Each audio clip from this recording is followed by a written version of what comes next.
എൻ്റെ പൊന്ന് രവീന്ദ്ര മാഷേ, നിങ്ങൾ പോയി ക്ലാസ് എടുക്കി. ഇങ്ങനെയുള്ള സംസാരങ്ങൾ ഒട്ടും ശരിയല്ല.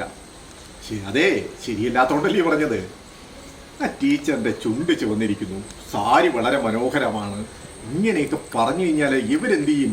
അടുത്ത് അവർ സ്റ്റാഫ് റൂമിനടുത്ത് അവർ ഇടവേളയിൽ വരുമ്പോൾ മറ്റു ടീച്ചർമാരുമായിട്ടൊക്കെ ഇത് ചർച്ച വളരെ മോശമല്ലേ? നമ്മളെക്കുറിച്ച് അളക്കുവാനുള്ള ഒരു അവസരം കൊടുക്കുന്നില്ലേ സാറേ? എൻ്റെ പൊന്നു സാറേ, ഇതൊക്കെ നമ്മൾ എത്ര കണ്ടിരിക്കുന്നു. നിങ്ങൾക്കത് മനസ്സിലാക്കാൻ സാധിക്കുമോ? കാരണം എന്ന് പറയുന്നത്, സാർ ആദ്യം മനസ്സിലാക്കേണ്ട ഒരു കാര്യം, നമ്മൾ ഈ ലോകത്ത് ഈ കടൽത്തിരകളെ എണ്ണിത്തിട്ടപ്പെടുത്താം, അല്ലെങ്കിൽ നക്ഷത്രങ്ങളെ എണ്ണിപ്പെടുത്താം, ഞാനിത് അംഗീകരിക്കാം. പക്ഷേ സ്ത്രീയുടെ മനസ്സിനെ നമുക്ക് ഇത് മനസ്സിലാക്കാൻ സാധിക്കുമെന്ന് പറഞ്ഞു കഴിഞ്ഞാൽ, എൻ്റെ പൊന്നു സാറേ, ഞാനത് അംഗീകരിക്കില്ല. അത് സാധിക്കാത്ത ഒരു കാര്യമാണ്. കാരണമെന്ന് പറഞ്ഞു കഴിഞ്ഞാൽ, ഇവർ സ്വാഭാവികമായിട്ടും എന്തു ചെയ്യും? സാർ ഇങ്ങനെ പറഞ്ഞു, സാർ ഇങ്ങനെ ഉയർത്തി പറഞ്ഞു, ഇന്ന സാരിയുടെ കാര്യം ഇങ്ങനെ പറഞ്ഞു, ഇതെല്ലാം ചെന്ന് അവർ സ്റ്റാഫ് റൂമിൽ സംസാരിക്കും. അവർ പരസ്പരം അപ്പോൾ എന്ത് ചെയ്യും? മറ്റു ടീച്ചർമാരെന്ത് ചെയ്യും? അവരും പറയും, എന്നോടത് പറഞ്ഞു, എന്നോടിത് പറഞ്ഞു. ഇതെല്ലാം എന്തിനാണ് എൻ്റെ പൊന്നു സാറെ വടി കൊടുത്ത് അടി വാങ്ങിക്കുന്നത്?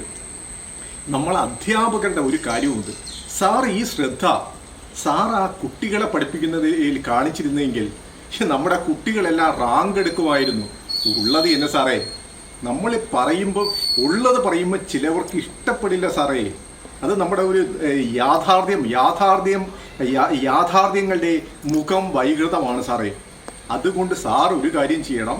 നമ്മുടെ കടമ എന്ന് പറയുന്ന കുട്ടികളെ പഠിപ്പിക്കൽ എന്നതിൽ ടീച്ചർമാരെ പഠിപ്പിക്കാനല്ല, അവരെ നോക്കിക്കൊണ്ടിരിക്കാനല്ല, ശ്രദ്ധിക്കാനല്ല നമുക്ക് സർക്കാർ ശമ്പളം തരുന്നത്. അതുകൊണ്ട് എന്ത് ചെയ്യണം?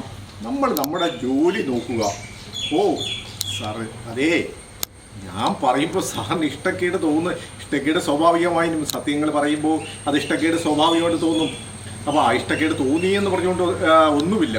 ഞാൻ എൻ്റെ സാറിനോടുള്ള സ്നേഹം കൊണ്ട് പറയാണ്, സാർ ഈ ശ്രദ്ധ, ഈ ടീച്ചർമാർക്ക് കൊടുക്കുന്ന ശ്രദ്ധ സാർ കുട്ടികൾക്ക് കൊടുത്തു കഴിഞ്ഞാൽ, അവരുടെ പഠന കാര്യത്തിൽ കൊടുത്തു കഴിഞ്ഞാൽ, നമുക്ക് കുറേ സിവിൽ സർവീസുകാരെ തന്നെ ഇവിടെ സൃഷ്ടിച്ചെടുക്കാൻ കഴിയും. കാരണം സാർ അത്രത്തോളം ശ്രദ്ധാലുവാണ്. അതുകൊണ്ട് പറഞ്ഞെന്നേ ഉള്ളൂ.